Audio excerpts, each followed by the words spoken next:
alam mo, we won't give in to the abuses of the Marcos administration. Gulong-gulo na ang taong bayan. Ang nakakatakot dito, sinungaling ang ating gobyerno. Yun ang isa pa sinungaling ang ating gobyerno. So, aside from addressing na lang sana kung ano yung mga hinaing ng taong bayan, magsisinungaling sila. Ang bilis kasi sinasabi mo 2 years lang, pero yung 2 years na yon, ang dami na nangyayari. Kaya nga ang taong bayan, pagod na pagod na. Ako pagod na ako dito sa administrasyon na ito. Pero bakit walang kumikibo? Pera ba ang maandar dito sa ganito na ba yon? Pera na lang. So, yan ang talagang napaka-critical na gawain ng isang gobyerno.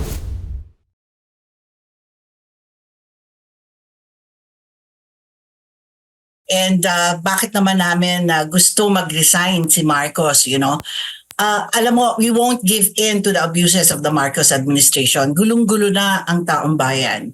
So, yun nga, sabi ko nga, we all came together at binuo namin ito Marcos Resign Movement. Yan ang sinabi ni Vivian Velez, ang co-convener ng grupong Marcos Resign Movement laban sa administrasyon ngayon ni Pangulong Marcos Jr. Ayon kay Velez, matagal na ang kanilang panawagang magbitiw bilang Pangulo ng Bansa si BBM dahil sa pang-aabuso sa taong bayan at kakulangan sa pagtugon sa iba't ibang isyong kinakaharap ng bansa, lalo na ang pagkakasangkot nito sa paggamit umano ng iligal na droga. Isa rin sa dahilan ani Velez kung bakit nabuo ang grupong Marcos Resign Movement ay dahil sa pagsasawalang bahala ng gobyerno sa mga hinaing ng mayorya sa mga Pilipino, partikular na ang isyu ng korupsyon, patuloy na pagtaas ng mga bilihin at kagutuman sa bansa. Ang nakakatakot dito, sinungaling ang ating gobyerno.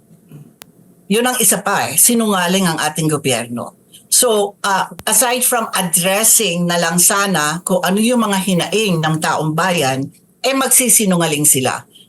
So, yan ang talagang napaka-critical, na gawain ng isang gobyerno. Ugly, smuggling, di ba pagkain yan? I mean, food security yan.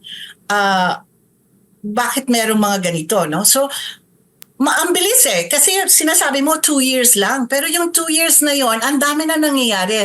Kaya nga ang taong bayan, pagod na pagod na. Ako pagod na ako dito sa administrasyon na ito. Sa halip anya, nakatuwang ni Marcos Jr. ang ibang ahensya ng gobyerno para mapaganda ang kanyang imahe. Tila walang kibo at tahimik lang sila, dahilan kung bakit mas lalong nawawala ang tiwala ng taong bayan sa Pangulo. Walang investigation. Yun nga ang sinasabi ko, it's public trust and national security.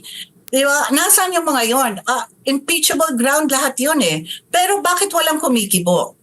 Pera ba ang maandar dito sa ganito na ba yon? Pera na lang? Sa huli, may mensahe naman sa publiko ang grupong Marcos Resign Movement. In your small way, you don't have to affiliate with us. You don't have to be in assembly or in a group of people.